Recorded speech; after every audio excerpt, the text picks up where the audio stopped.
Pues vamos a comenzar esta mesa redonda, la movilidad del futuro.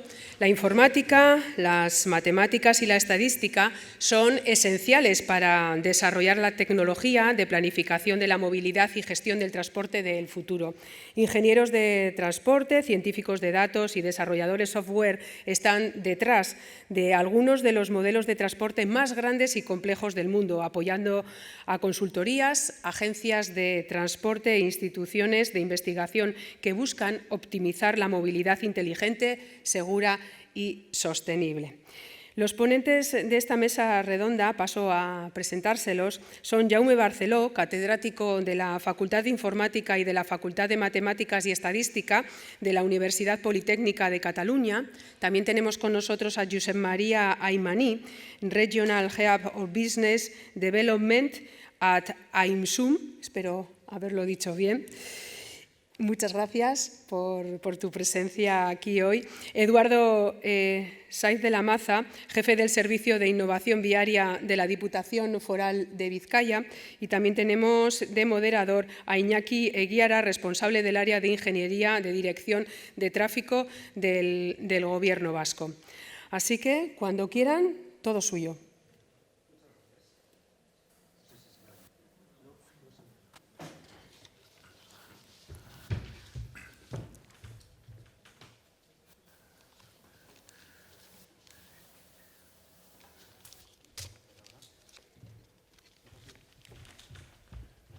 ¿Me oye? Sí, vale. Hola, buenos días. En la mesa de hoy vamos a hablar de modelos y de la nueva movilidad o la movilidad del futuro. Yo creo que estamos en un momento de la historia que los patrones de movilidad más han cambiado. Hay un cambio en la conciencia medioambiental. Venimos hablando del cambio climático desde hace 40 años, pero por fin hay una conciencia medioambiental que va a implicar cambios en los patrones de movilidad. Ya está implicando cambios. Hay una nueva normativa que dice que el 31 de diciembre las ciudades de más de 50.000 habitantes tienen que establecer unas regulaciones de acceso a los centros de las ciudades en función de la etiqueta medioambiental de cada vehículo. La consideración social del automóvil ha cambiado. Las nuevas generaciones ya no consideran el automóvil como un elemento aspiracional, sino simplemente como un elemento que me lleva de aquí a allá. Y ellos mismos, pues conozco padres que les dicen, sácate el carnet, que es muy importante y tal, no tienen ni interés.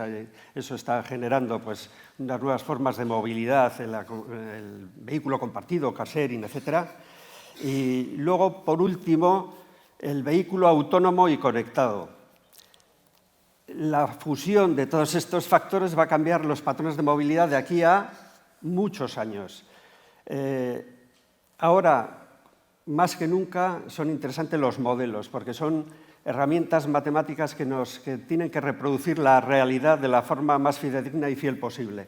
Son los que nos permiten hacer los experimentos con gaseosa. ¿Qué pasaría si tal? Y meto los datos y me da resultados. Y tengo que explotarlos a fondo para saber qué pasa antes de meterme a hacer un proyecto que puede costar un montón de millones de euros. El retorno del gasto en trabajo con modelos es altísimo. Nos permite evitar derroches y despilfarros de dinero que en muchos casos son muy grandes, ¿no? Los modelos son herramientas matemáticas muy potentes que la teoría ya tiene su buen montón de años. Lo que pasa es que sí es verdad que la nueva tecnología ahora nos está poniendo a disposición una serie de datos que antes no teníamos. Por ejemplo, los datos de vehículo flotante, los coches nuevos están empezando a enviar su posición a algún sitio, que luego, debidamente procesado y fusionado, pues puede utilizarse para hacer análisis de seguridad vial, de gestión de tráfico, etc. Los mismos coches ya están empezando a enviar datos de su centralita de gestión de tráfico, de la activación de los antinieblas, la activación de los limpiaparabrisas. Podemos, en función de los parámetros que está manejando la centralita de gestión del sistema de estabilidad, pues nos envía una cierta medición del coeficiente de rozamiento, nos empieza a monitorizar el estado de la carretera. Los datos de telefonía, antes no teníamos, simplemente los movimientos de los móviles entre antenas nos está empezando a dar una foto de cómo nos estamos moviendo, ¿no? Las tarjetas de transporte público, cada vez que pasamos por una canceladora, estas tarjetas unificadas que te dicen cuáles son los movimientos, los viajes del usuario, ¿no? Coge el autobús, aquí hace un transbordo, coge el metro, coge el tranvía, etc., ¿no? La fusión y la explotación de todos los datos con tecnologías de tratamiento de datos Big Data, pues nos permite, junto con los modelos, trabajar de forma bastante fidedigna qué es lo que pasaría si ocurre tal cosa, ¿no? Aquí tenemos a dos personas que van a hablar de modelos y a Eduardo Saez de la Encina, que va a hablar del vehículo conectado. Entonces, ya doy sin más paso a Jaume, que nos va a hablar de modelos. Jaume es la referencia en modelos en España, ¿no, Josep María? Sí, y si no es una de las en Europa y en el mundo. Exacto. ¿No? Bueno, sí. Muchas gracias. Al final me vas a hacer casi sonrojar. A ver. ¿No quiere abrirse? Vale, perfectamente. Bueno, buenos días, Egunon, y gracias por la amable invitación a participar en esta mesa redonda. Cuando me plantearon hablar sobre el futuro de la movilidad, empecé a pensar qué podía decir yo sobre el futuro de la movilidad. Y entonces se me ocurrió que hay una cuestión que es el futuro de la movilidad, pero otra que creo que es también importante, a la que le dedicaré una cierta atención, y es la movilidad del futuro. Y no es un juego de palabras. En el primer caso estamos suponiendo que la movilidad va a seguir siendo la que es decir, seguiremos teniendo que desplazarnos para acceder a las actividades que dan lugar, que dan sentido a la vida de nuestras sociedades. Y que lo único que cambiará es la forma en que lo realizamos, con esos vehículos conectados, autónomos, etcétera, o esos taxis aéreos que ahora nos están vendiendo, etcétera. Mientras tanto, que plantearse el futuro de la movilidad nos lleva a plantearnos o a pensar en si lo que puede ocurrir es que al final no necesitemos tanto la movilidad. Es decir, la solución a la movilidad sea la reducción de la movilidad porque intervengan otros factores que no sean simplemente los tecnológicos, sin despreciar los tecnológicos. No se trata de volver al neolítico, al pasado. Entonces, puestos a pensar en este tipo de temas, pensé, bueno, pues quizá puede ser interesante enmarcar este discurso dentro de algún tipo de referencia. Y la primera que se me ocurrió es esta especie de butad atribuida a Niels Bohr, la de "It is difficult to make predictions, especially about the future". Parece que esto sea como una broma, pero fijémonos que en definitiva lo que nos está indirectamente indicando es que hemos de tener en cuenta un factor muy importante y es el factor de incertidumbre. ¿Cómo vamos a tratar con la incertidumbre si queremos hacer pronósticos del futuro? Y es interesante que el que nos lo diga es Niels Bohr, que es uno de los padres de la mecánica cuántica, que si tiene que tratar algo es precisamente con la incertidumbre. Pero hay otra referencia más contemporánea que creo que también es muy importante.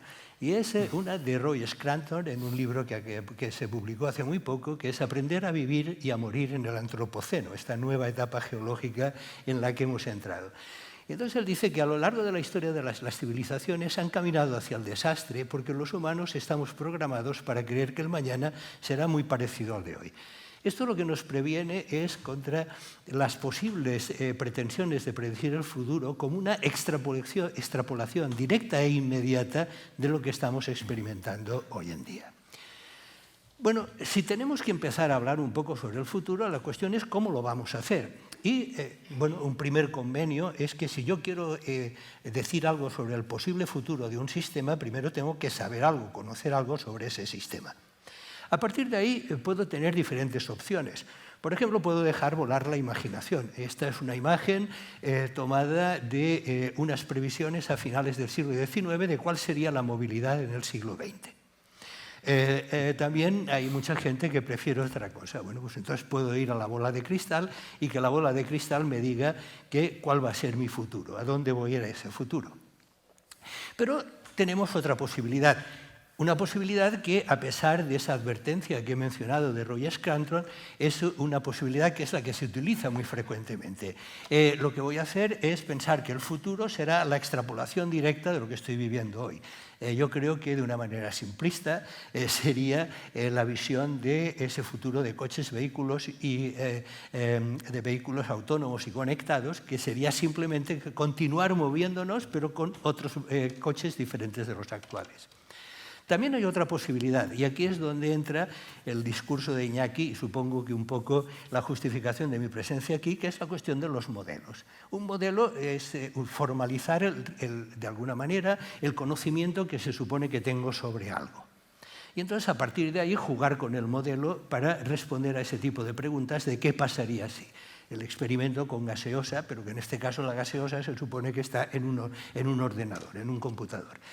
Entonces, he puesto aquí una imagen de modelo meteorológico. Entonces, si los meteorólogos se atreven en estos momentos a hacer modelos para la previsión del tiempo, ¿por qué nosotros no podemos plantearnos hacer modelos para prever qué es lo que puede ocurrir con los sistemas en los que vivimos? Lo que pasa es que los modelos tienen riesgos. Y uno tiene que ser consciente del riesgo de utilización de un modelo. Aquí he puesto una imagen que es muy conocida, que es la de qué ocurre con los sistemas dinámicos que pueden ser caóticos. Y entonces los sistemas dinámicos caóticos pues tienen el pequeño problema de que pueden caer en atractores. ¿Y qué ocurre entonces si caemos en un atractor y cómo salimos de él? Por lo tanto, cuando uno utiliza modelos, tiene que ser consciente de los límites y las limitaciones y de los peligros. Porque si no, nos puede pasar, como estos dos señores que en la barra del bar están comentando que se han quedado sin trabajo porque se dedicaban a hacer la previsión del futuro de los sistemas económicos. Entonces, pues tal como están las cosas, así les fue. La pregunta es si hay otro tipo de mecanismo. Como yo personalmente no conozco otro, entonces voy a hablar un poco de lo único que sé, algo que es el tema de los modelos para esa utilización. Entonces, a partir de aquí viene una primera consideración. ¿Qué tipo de hipótesis formulamos sobre cómo puede ser ese futuro? Entonces, una primera posibilidad es que esta movilidad, lo que comentaba antes aquí del futuro de la movilidad, estará determinada primordialmente por la tecnología. Tendremos todas las nuevas variedades de vehículos y entonces a partir de ahí lo que vamos a ver es cómo impactará eso en la forma en que nos movemos. Yo quisiera subrayar dos cosas, y es que esto fundamentalmente lo que implícitamente está suponiendo es que vamos a utilizar la tecnología para hacer las mismas cosas que hacemos en estos momentos, solo que de una manera diferente. La cuestión entonces es cómo incluimos esta manera diferente dentro de nuestros modelos para ver qué es lo que pueda ocurrir. Otra posibilidad es la contraria, es decir, sin excluir la tecnología. Si yo analizo por qué me muevo, no me muevo habitualmente, dejando aparte los cruceros de placer por el Mediterráneo o el Caribe, no hay viajes que el viaje sea la finalidad en sí mismo. El viaje es un medio para un fin. Yendo al ejemplo más elemental, la movilidad obligada de casa al trabajo. Yo tengo que salir de mi casa para ir a trabajar. ¿Por qué? Porque vivo en un sitio y mi trabajo está en otro sitio. Por lo tanto, la movilidad es porque yo tengo que desplazarme para realizar una actividad. Pero, ¿qué ocurre si mi ciudad o las ciudades empiezan a evolucionar de una manera diferente, que lo que me permitan sea precisamente el modificar la manera en que depende las dependencias entre la movilidad, la forma urbana, el sistema de transporte, etc.? Pensemos en estos momentos en el teletrabajo, pensemos en la ciudad de los 15 minutos. Entonces puede ocurrir que la solución del futuro de la movilidad, sin excluir las alternativas tecnológicas, esté precisamente en suprimir aquella movilidad que sea innecesaria. Por lo tanto, en este caso, la reflexión, el planteamiento y el modelo que necesitaría sería completamente diferente porque tendría que tener en cuenta precisamente todo ese tipo de estructuras urbanas para considerar esa movilidad. Y aquí, si voy a enfrentarme a la construcción de modelos de sistemas, acabo de introducir un nuevo término en el discurso, las formas urbanas de la ciudad. Por lo tanto, resulta que el sistema de transporte que hace posible esa conectividad, ese acceso a las actividades y que es lo que justifica la movilidad, resulta que ese sistema forma parte de un sistema más complejo, que es el sistema ciudad. Por lo tanto, quiere decir que mis preguntas posiblemente no sea simplemente aislar el subsistema de transporte del sistema ciudad, sino que la respuesta la tenga que encontrar dentro de ese sistema complejo que es la ciudad. En definitiva, un sistema con múltiples componentes que interaccionan entre sí. Y el resultado es que el comportamiento del sistema no es simplemente la suma de las componentes, es la suma más la interacción. Por lo tanto, es mucho más. Es ahora una de esas palabras mágicas que se van poniendo de moda y ahora se utiliza bastante, es la holística. No sé si a partir de aquella serie de Netflix de Dick Gently, la agencia de detectives holísticos o tal, pero se va poniendo de moda. Pero es una palabra que viene de la biología de principios del siglo XX. Y en definitiva lo que corresponde es esto, a la visión global del sistema y no solo de las partes del sistema, sino la integración entre esas partes. Hay una observación que a mí me gusta mucho subrayar y es una observación de Jay Forrester. Jay Forrester fue el padre de la dinámica de sistemas, de la cual derivaron la Industrial Dynamics, el Urban Dynamics y el World Dynamics. Entonces, Jay Forrester nos previene de que el problema con los sistemas complejos es que su comportamiento puede ser totalmente contraintuitivo. Por lo tanto, ¿esto qué quiere decir? Yo creo que me parece que, porque yo sé mucho y si hago esto tendrá que pasar lo otro, y resulta que no pasa lo otro, precisamente por ese comportamiento contraintuitivo. De ahí la necesidad de algún tipo de herramienta que de una manera racional formalice el conocimiento que tengo o que creo tener, y subrayo lo del creo tener, sobre un sistema. Y esa herramienta es el modelo. Y el modelo es el que me permite racionalizar ese conocimiento y a partir de ahí plantearme de una manera más formalizada la respuesta a las posibles preguntas. Algunas de estas transparencias entiendo perfectamente que son muy complicadas, pero lo único que quisiera es transmitir un mensaje breve, como supongo que quedarán a disposición, pues entonces aquellos que puedan tener un interés se la pueden bajar, mirar, y en todo caso está mi email y contactar conmigo. Cuando estoy diciendo que la ciudad es un sistema complejo, y que el sistema de transporte es simplemente un subsistema, lo que estoy refiriéndome es que fijémonos que está la forma urbana, cuál es la topología de la ciudad, cómo esa topología queda conectada por el sistema de transporte, pero estamos consumiendo energía y nuestro sistema de transporte consume energía. En el transporte tenemos el privado, pero tenemos el público, no podemos disociarlos como si tuvieran un comportamiento completamente independiente. Y luego, actualmente, lo que tenemos es toda una colección de tecnologías, sensores, etcétera, que nos permiten adquirir, antes aludido Iñaki a ello, nos permiten adquirir datos o información sobre qué es lo que está ocurriendo y cómo está ocurriendo. Por lo tanto, si yo soy capaz de articular todo esto de una manera lógica y racional, entonces necesitaré ser capaz de tratar esos datos para extraer el conocimiento, y lo que tendría que tener es una herramienta que lo que me permitiera es construir un modelo de ciudad. Y dentro de ese modelo de ciudad, precisamente toda esta dinámica de usos de patrones del suelo, actividades, etcétera, que son con la forma urbana y las actividades socioeconómicas, las que me permitirán entonces hacer una previsión de qué es lo que puede ocurrir con el modo de transporte y mi movilidad. ¿Para qué? Para poder tomar decisiones. El modelo aquí siempre es la respuesta a qué pasaría si, en definitiva, es la respuesta a un sistema de soporte a la toma de decisiones. A partir de ahí, ¿qué es lo que tenemos? Si estamos hablando del futuro, hemos de plantearnos muy brevemente qué horizonte futuro, de qué horizonte futuro estamos pensando. Entonces, aquí, de una manera muy breve, he intentado distinguir tres horizontes. El horizonte inmediato, el de corto plazo, el que es desde la hora hasta, por poner alguna cota más o menos arbitraria, el año 25. Luego, un horizonte de medio plazo que, por poner algo, pues vamos a poner el año 2030. Y luego lo que tendríamos es ese horizonte de largo plazo, de ciencia ficción, Blade Runner, pero en positivo, donde tenemos la movilidad aérea, tenemos los vehículos eléctricos enchufados, etcétera. ¿Qué pasa con el corto plazo? El corto plazo es el que, entiendo yo, y aquí Iñaki me puede corregir si me equivoco, es el que preocupa a las autoridades, es la gestión del día a día, es lo inmediato.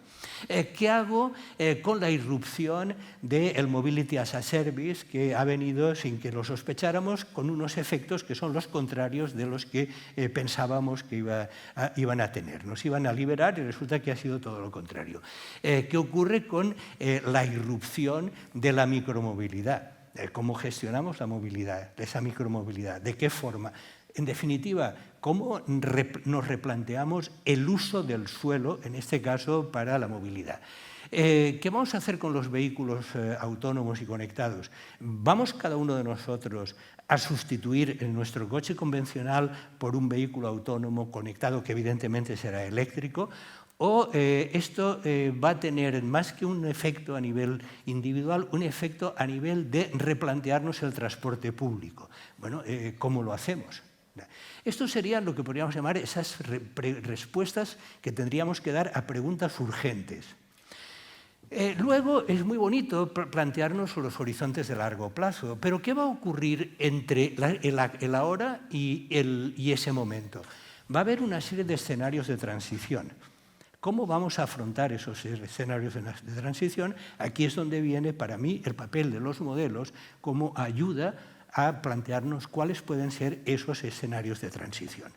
Y en esos escenarios de transición es donde, y cuando hablo de la ciudad de los 15 minutos, etcétera, estoy hablando no de hipótesis futuribles, estoy pensando tanto en París, bueno, vengo de Barcelona y Barcelona en estos momentos, para bien o para mal, tenemos la polémica con las supermanzanas, etc. ¿Pero a qué corresponde esto? Corresponde a esa reestructuración de la ciudad, que cambia totalmente la movilidad. Esto representa una necesidad de un tipo de modelos, algunos de los cuales ya tenemos y otros los tendremos que evolucionar, porque lo que necesitamos es modelos que nos permitan integrar la multimodalidad. Todos los modos de transporte coexisten, compiten entre ellos y compiten por el escenario urbano. Por lo tanto, no los puedo tratar como si fueran completamente independientes. Y luego, en estos momentos tenemos, he dicho antes, no podemos olvidar la tecnología, no hay que negarla. Y una tecnología importante en este caso es la de la información en las comunicaciones, que además están cambiando muchas cosas. ¿Cómo integro mis modelos de transporte tradicionales con los modelos de comunicaciones? Esta es muy compleja, pero es simplemente como un mensaje. Si no tengo datos, no puedo generar información. Y si no puedo generar información, no puedo generar conocimiento. Y si no genero conocimiento, no puedo generar modelos. Por lo tanto, necesito los datos y necesito los modelos. Los datos sin modelos no son nada y los modelos sin datos tampoco. Necesito las dos cosas. Y yo creo que esto, aquí, si me permitiré una pequeña broma, en estos momentos yo soy un hereje de las dos nuevas religiones que están emergiendo. La datalatría, con los datos lo tengo todo, y la tecnolatría. La tecnología nos llevará al paraíso. Pues mi propuesta es que ni lo uno ni lo otro. Necesitamos la combinación de las dos. ¿Esto qué quiere decir? Que tenemos en estos momentos una inmensa cantidad de fuentes de datos. Pero los datos por sí mismos no son nada. Necesito toda una serie de procedimientos, aquí no intentaré analizar, pero lo que quiero decir es que tengo que separar el trigo de la paja. Hay datos que no me sirven de nada, hay datos que me sirven. ¿Cuáles son los que me sirven? A continuación, necesito saber cómo tratarlos. Y aquí hay toda una serie de aplicaciones y técnicas, desde la inteligencia artificial a todas las técnicas del data analytics, etcétera, que son las que me permiten generar los inputs a los modelos, y a partir de ahí lo que puedo tener es todas las maravillas de sistemas de información geográfica, etcétera, para georreferenciarlos, visualizarlos, etcétera, etcétera, para que me ayuden a entender mejor qué es lo que está pasando. Bien, para acabar, un mensaje que sería decir que el problema es que nadie tiene respuestas de verdad, las hemos de buscar, pero posiblemente el problema es que el problema somos nosotros. Y una cosa que tendemos a olvidar es que la realidad no siempre se comporta de acuerdo con nuestros deseos. Muchas gracias por su atención.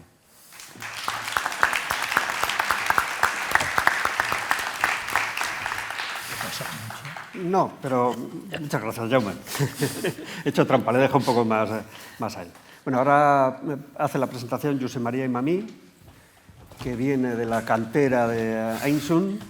Le felicitamos porque es reciente premio ITES España en ITES Smart Cities. Y va a seguir pues, hablándonos de modelos, ya, con herramientas ya concretas, como es la herramienta Einsun. y las posibilidades de la misma, ¿no? Sí. No sé si se oye. Un segundo. ¿Cómo? Mira, ya está. Lo habíamos probado, ¿no? Creo. Sí. Problemas técnicos. No me descuentes el tiempo, Iñaki, por favor. Muy bien, y creo que no se me oye. ¿Ahora sí? Ah, perdón, disculpe. Pues buenos días a todos. Gracias, Iñaki, por la presentación y la introducción. Yo podría limitar mi parte a suscribir lo que Jaume ha comentado y prácticamente callarme aquí, pero bueno, como me han invitado a hablar, voy a decir alguna cosa más.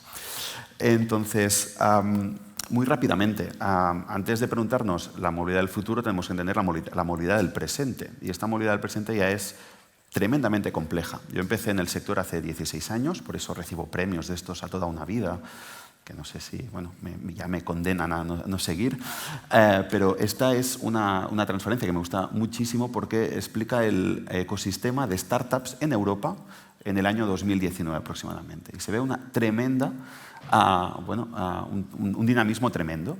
Posiblemente tras la pandemia muchas de esas empresas han desaparecido. Bueno, entonces tendrá que rehacerse ahora en 2022, pero la idea es que estamos en un momento de cambios donde han irrumpido un montón de empresas, un montón de intereses.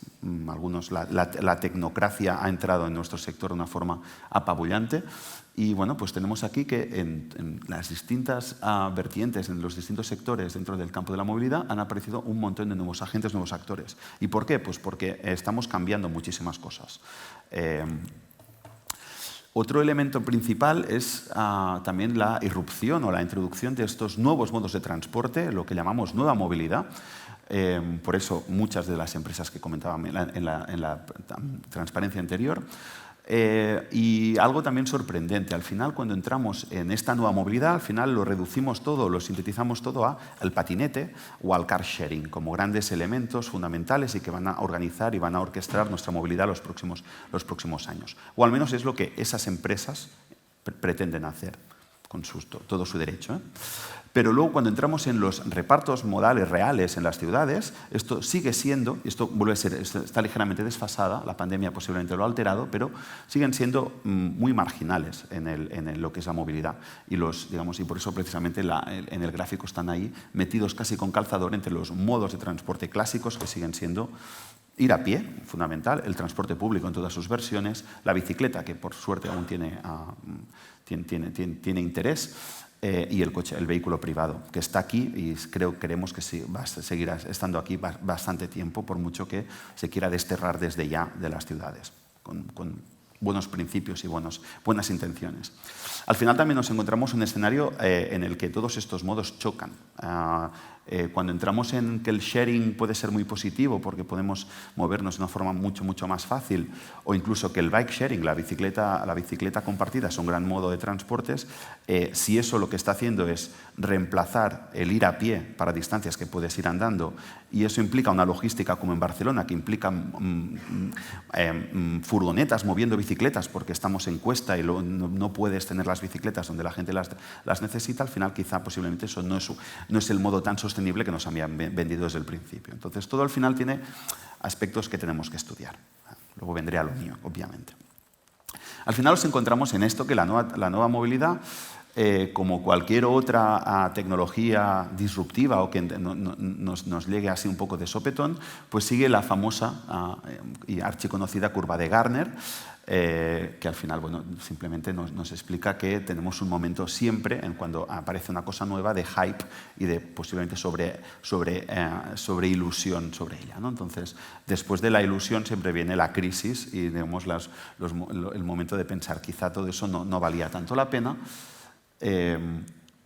Podríamos asegurar, por ejemplo, que la bicicleta compartida ya está en esa fase de que al final, después de estos momentos, digamos, más turbulentos, empieza una fase de estabilización, pero aún estamos con otros modos de transporte ahí en pleno hype, ¿no?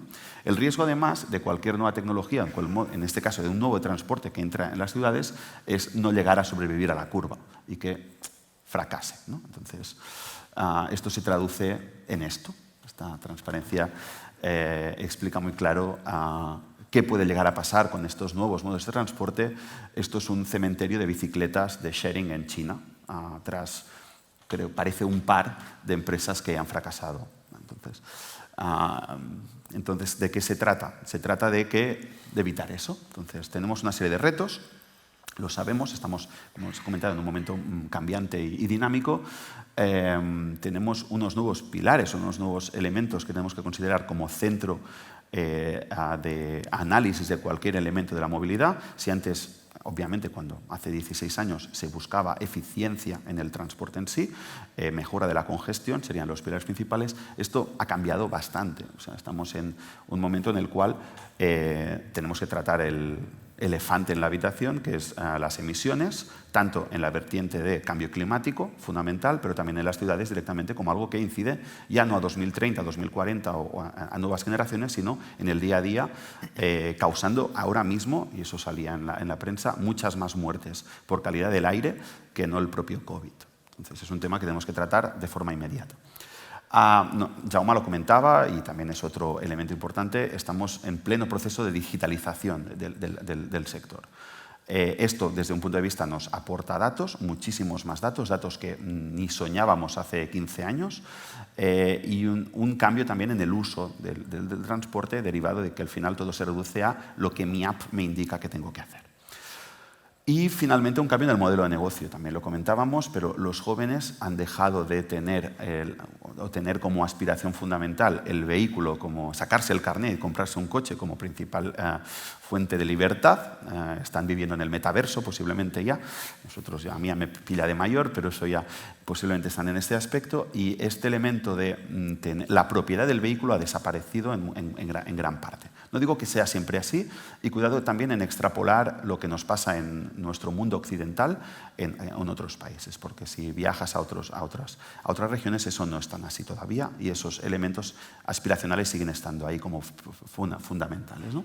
Pero bueno, eso implica pues, todo esto que hemos comentado, nuevos actores, nuevas empresas queriendo entrar en el sector, con muchas empresas aportando cosas interesantes, por cierto. Este aspecto de la movilidad autónoma y conectada, como ya paradigma de la digitalización y el cambio energético, en el caso de la electromovilidad, y intentando hacer hincapié en este cambio de no tener que tener coche, sino que me lleven y tener un servicio. Precisamente esto, los esquemas de mobility as a service, de transporte a la demanda, etc. Y bueno, y al final una serie de controles y restricciones que obviamente desde la administración se quieren imponer para evitar que esto al final sea un desmadre, porque al final estamos viendo de un modelo de movilidad que parecía monolítico y fácil de seguir evolucionando en las predicciones para entender qué ocurriría, a un momento en el cual no sabemos lo que va a pasar, la verdad. Jaume comentaba 3 escenarios a futuro. La transición va a ser lo difícil realmente. Entonces, ¿qué podemos aportar humildemente desde nuestra pequeña región en el sector? Pues modelos, herramientas sobre todo. Herramientas que permitan estudiar todo esto y herramientas que superen las herramientas que hemos tenido hasta la actualidad. Porque necesitamos herramientas cada vez más que sean, como comentábamos antes también, integrales, multimodales. Ya vemos aquí que ya no tenemos unos modos de transporte tan bien definidos. Al final, un vehículo autónomo que te viene a buscar, pero hace unas rutas posiblemente medio fijas o predefinidas, no es un vehículo privado. Es una cosa híbrida entre transporte público o lo que consideramos transporte público y transporte privado. Pues todo esto tenemos que poderlo codificar y reflejar bien en los modelos. Lo que comentábamos también, al final los modelos actuales, o hasta hace relativamente poco, centraban todos sus outputs, todas sus KPIs en densidades, longitudes de cola, congestiones, etcétera, velocidades medias. Ahora no, ahora lo que se nos pide más precisamente son las emisiones, por ejemplo, indicadores de accidentabilidad, de riesgo en carretera. Tenemos muchísimos más elementos a poder obtener o que necesitamos obtener de nuestros modelos. Al final estamos trabajando en ello, como sería la frase importante aquí, y la verdad es que sí que ya disponemos al menos de avances en esto que nos permiten empezar a plantear estos escenarios de transición, con modelos dinámicos a gran escala. Al final se trata de que estos modelos que antes se utilizaban para regulación semafórica o para planear una nueva infraestructura permitan evaluar estos nuevos esquemas de movilidad. Eso en general implica también tener que considerar toda la ciudad o toda la región, una región, y no solo pequeños ámbitos muy locales. Entrar en estos esquemas de nueva movilidad, entrar en bueno, pues, qué impacto tiene el vehículo autónomo conectado y eléctrico y poder sacar KPIs, resultados al respecto. Y ya, hilando más fino, intentar evitar esos modelos que hasta ahora se ponían a planear a muy largo plazo, que obviamente siguen siendo válidos, pero también aportar herramientas que puedan funcionar prácticamente con la inmediatez. Al final se trata de esto. Creemos que si podemos aportar a sistemas y soluciones que permitan predecir, aunque sea muy a corto plazo, vamos a tener la posibilidad de anticiparnos a los problemas. Esto aplicado de una forma un poco más tangible, pues lo podemos, y jugando un poco con ese concepto de futuro, al final el futuro es el año 2050 o el año 2100, y dejo ese a Elon Musk y que decida lo que quiera que seamos, pero también el futuro es la siguiente hora, ¿vale? Y en este caso, la predicción a futuro a muy corto plazo es muy útil y muy interesante. Creemos que es la tendencia a seguir. Al final disponemos de herramientas, en nuestro caso aportamos herramientas, por ejemplo, para gestionar esta complejidad que podéis ver aquí, o sea, autopistas o infraestructuras tremendamente complejas, donde, por cierto, ya no cabe más infraestructura física, porque al final añadir carriles aquí posiblemente ya no tiene sentido. Esto es una autopista real en San Diego, la famosa I-15 en San Diego. Tiene toda la tecnificación posible, tiene todos los sistemas ITS desplegados posibles, y al final lo que nos falta es este punto de inteligencia de poder gestionar todo esto, ¿no?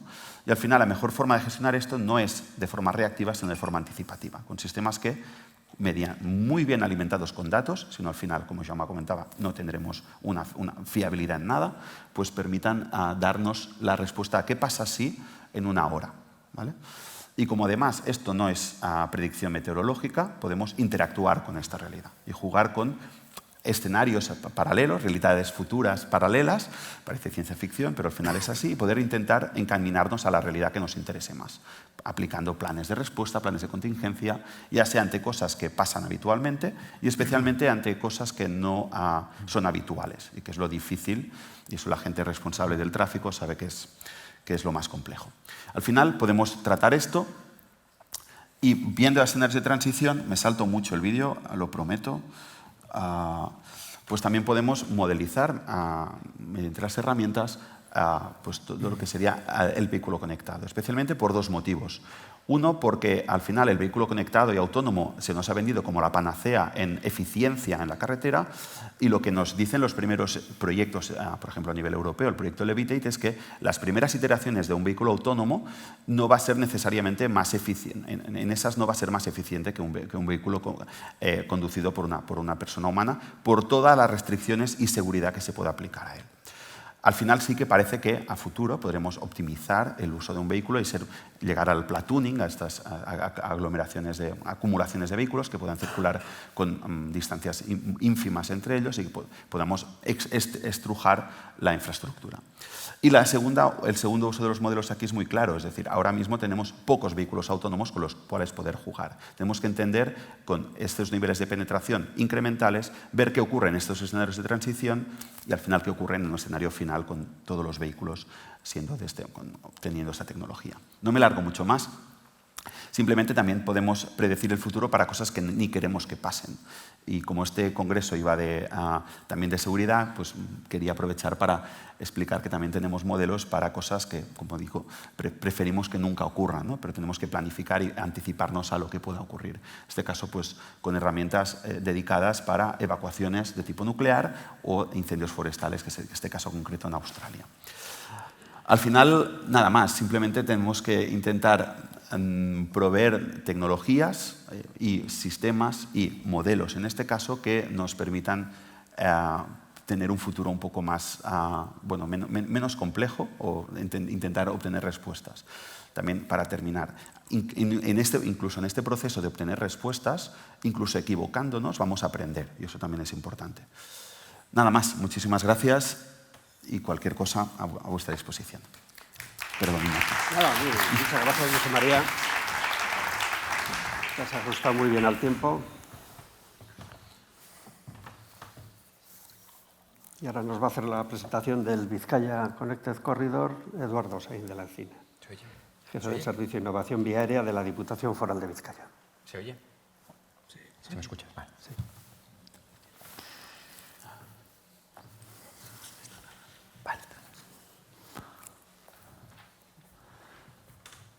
Vale, pues eskerrik asko, Iñaki. Nosotros, desde la Diputación Foral de Vizcaya, vamos a presentar hoy lo que constituye o materializa nuestra visión de la movilidad del futuro.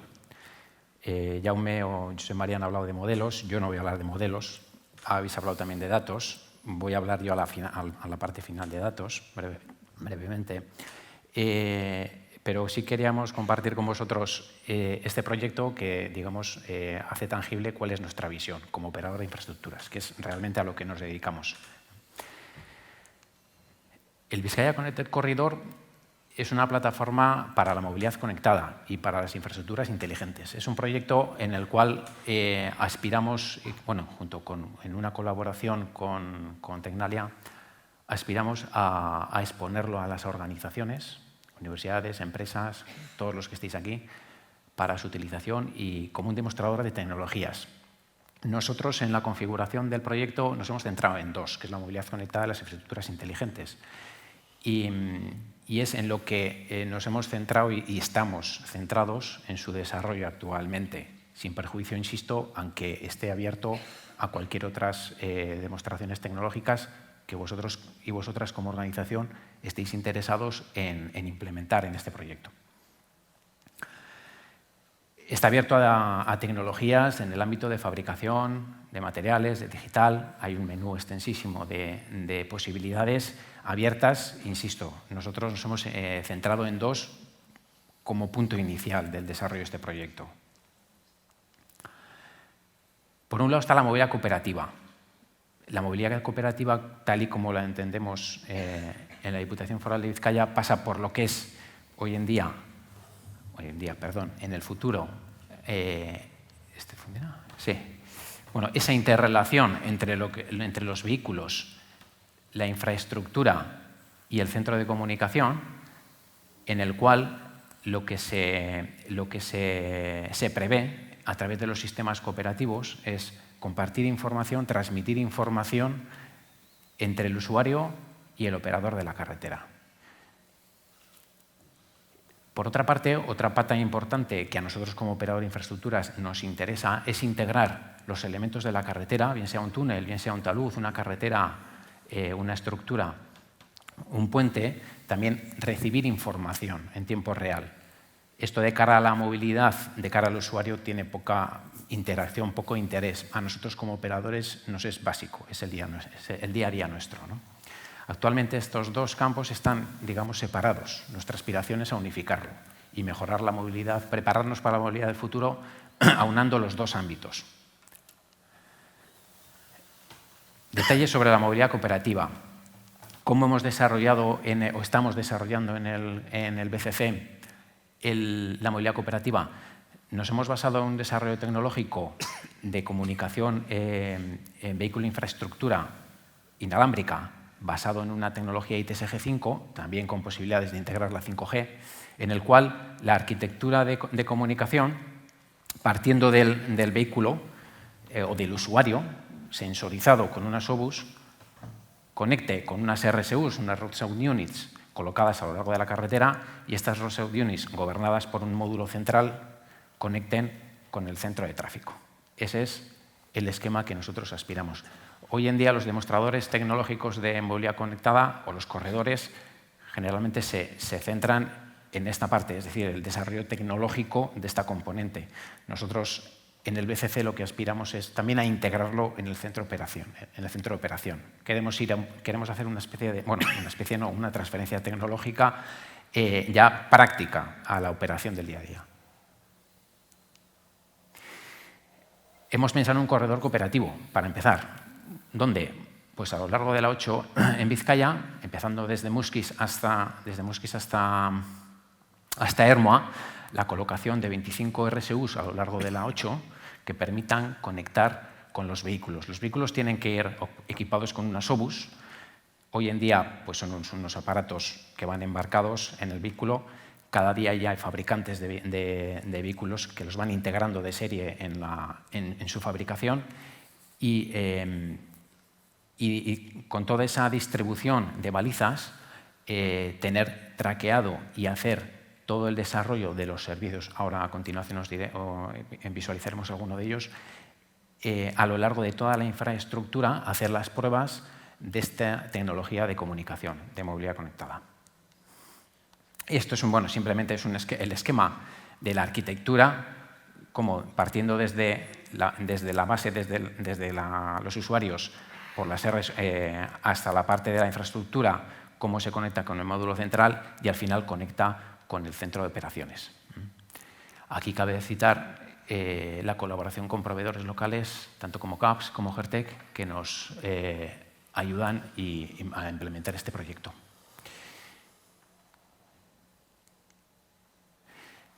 Casos de uso, al final esto lo hacemos no por un desarrollo tecnológico per se, decía Jaume antes, que no distraernos en ese objetivo, ¿no? Si lo haces para algo, ¿no? Aquí nos hemos inspirado en lo que hoy en día se llaman los casos de día 1, que tienen que ver con eventos de seguridad, de riesgo en la carretera. Son los que de una forma anticipada ya se han desarrollado en estándares, son los más preparados para poder implementarlos en nuestro demostrador a nivel normativo y tecnológico, y se centran sobre todo en incidencias de la carretera, bien sean de avisos de obras, bien sea inclemencias meteorológicas, bien sea porque hay un vehículo parado en la carretera. Son los casos de uso que más valor añadido tienen actualmente y tendrán en el futuro en la movilidad del transporte por carretera. La parte de infraestructuras inteligentes. ¿Qué nos interesa? Nos interesa en el BCC desarrollar para cada tipo representativo de la carretera, tener información. A lo largo de Vizcaya hemos elegido 4 elementos para sensorizar y captar información de ese elemento en tiempo real en un túnel. En este es un túnel de Array de la VSM en Vizcaya. ¿Qué nos interesa en este caso? Por ejemplo, la ubicación de unos extensímetros a lo largo de la cúpula del túnel, medir deformaciones y a través de una tecnología IoT inalámbrica recibir esa información en una plataforma que luego os explicaré. Lo mismo con un viaducto, en este caso es el viaducto Cucularra. El tipo de sensor es diferente, son unos acelerómetros, nos permiten monitorizar en tiempo real unos modos de vibración que nos permiten analizar si se comporta adecuadamente o no ese viaducto. Tenemos también un talud sensorizado, en este caso con un elemento típico, pero también con una conexión IoT en tiempo real de los niveles de agua de ese talud y de los desplazamientos que se están produciendo. Y luego en una carretera también tenemos previsto sensorizar para medir temperaturas y humedades de control del firme y también algún sistema innovador para hacer pesajes dinámicos y conteo de vehículos. Todo esto, evidentemente, tiene una componente no inmediata en cuanto a la movilidad, pero sí que entendáis que es para el operador es básico tener esta información en continuo. Esta es, simplemente es lo que constituye la plataforma donde se recibe toda la información de los elementos de la infraestructura, donde se gestiona los datos que se reciben con una componente de gemelo digital. Toda la parte inicial son los sensores que hemos visto, ubicados en los elementos de la infraestructura, con una tecnología IoT vía cloud, tener esta plataforma de gestión a la cual se puede acceder, tanto nosotros como las organizaciones que queráis, os interesen, participar en utilizar el BCC como demostrador. Y todo ello pues, con un acceso a la plataforma desde el exterior, ¿no? Esto es pues una visualización del gemelo digital del viaducto Cucularra, uno de los elementos que hemos visto antes, con los sensores, con una interfaz gráfica de histogramas dinámicos y que nos permiten tener esa información en tiempo real a través de la plataforma Tescor. Por último, voy acabando. El Data Lake es un componente del BCC en el cual, y ahora ya engarzo con la parte de datos que comentabais en los modelos, donde de alguna forma queremos aunar las dos vertientes. Por un lado, la de movilidad conectada, por otro lado, la de la infraestructura inteligente conectada en tiempo real. El Data Lake lo que permite es la parte, digamos, superior, el cuadro superior. Aquí, en la parte azul, es la parte de las infraestructuras conectadas, sensorizadas. Esta parte, no sé si gris o beige, es la parte de la movilidad conectada. Ambos confluir en un Data Lake, no solo ambos del BCC, sino también fuentes externas. Antes hablabais de fuentes de coche flotante, pueden ser proyectos de movilidad conectada, pueden ser bases de datos de GT 3.0, pueden ser sensores, lo que sea. Integrarlo en el Data Lake y en conjunto generar un entorno en el cual, con diferentes fases de ingesta, procesamiento y visualización, almacenar esa información. ¿Para qué? De momento la queremos conectar a nuestro módulo de operación de la carretera. De todas formas, esto en fase preliminar, este conjunto de datos per se, luego es donde confluye con una aplicación de los modelos de movilidad y donde se aplican todos esos servicios que Josep María pues, ha explicado y que Jaume nos ha ilustrado con los fundamentos, ¿no? Este es un poco el esquema general del BCC. Y finalmente, bueno, todo esto se desarrolla en un ambiente físico, tiene un lugar que está ubicado en el centro de control de los túneles de Archanda. Y bueno, estáis invitados e invitadas a contactar con nosotros si en algún momento estáis interesados en utilizarlo y en conocer más detalles de ello. Eskerrik asko. Muchas gracias, Eduardo. Bueno, hemos empezado la charla 20 minutos tarde porque se ha retrasado la previa, entonces no vamos a ir acumulando retrasos porque si no esto se desmadra, ¿no? Nos hemos comido el tiempo de descanso. No obstante, si hay alguna pregunta a cualquiera de los ponentes, tenemos todavía algún minutillo para que la siguiente empiece a su hora. Un minutillo es algún minutillo. Y si no, bueno, estamos por aquí, están a disposición vuestra si tenéis alguna pregunta más puntual o eso, en el café se nos puede atender. Una pregunta para sí. Sí. Sonia, la directora de Tráfico del Gobierno Vasco. Vale, sí. Ahora sí. Vale. Egunon, buenos días. Ha sido un placer escucharos a los tres. A dos ya había tenido el gusto de escucharos, pero sí sabía que estaba esperando con grandes expectativas su intervención. Una pregunta muy fácil para mí lanzarla y quizá no tan fácil para usted contestarla, ¿no? Yo sé que muchas ciudades de nuestro entorno bueno, que se jactan, y además es así, de hacer políticas en materia de urbanismo teniendo muy en cuenta lo que es esto que hemos venido y convenido en llamar nueva movilidad, pero al final sufren porque saben que a cada paso que dan por mejorar, digamos, aspectos relacionados con la movilidad asociados, por ejemplo, con esto que también llamamos cambio climático y que está aquí, ¿verdad? O sea, reducciones de emisiones y demás, sufren porque ocurre que los ciudadanos y las ciudadanas no parecen entenderlo, no parece que lo entendamos muy bien y entonces se quejan. Entonces, ¿cómo puede ser que hoy en día en ciudades europeas medias que además están preocupadas por estos aspectos y trabajan y planifican estrategias para mejorar la movilidad, sin colisionar, ¿verdad?, con las nuevas políticas de medio ambiente, ¿cómo puede ser que su mayor problema sea el tráfico en la ciudad? ¿Qué les diría, qué les recomendaría en el corto plazo de tiempo? Cuando un dirigente, un regidor dice es que el mayor problema, a pesar de todo lo que estamos haciendo, sigue siendo la mayor preocupación el tráfico. Si me permite la broma, empezaría por decir, me alegro que me haga esta pregunta. Gracias. Y la siguiente es un tema al que yo le estoy entrando al trapo y de una manera muy polémica. Y aquí entramos ya en algo que va más allá de los modelos. Incluso no tengo ningún inconveniente en poner de manifiesto que yo tengo una posición personal.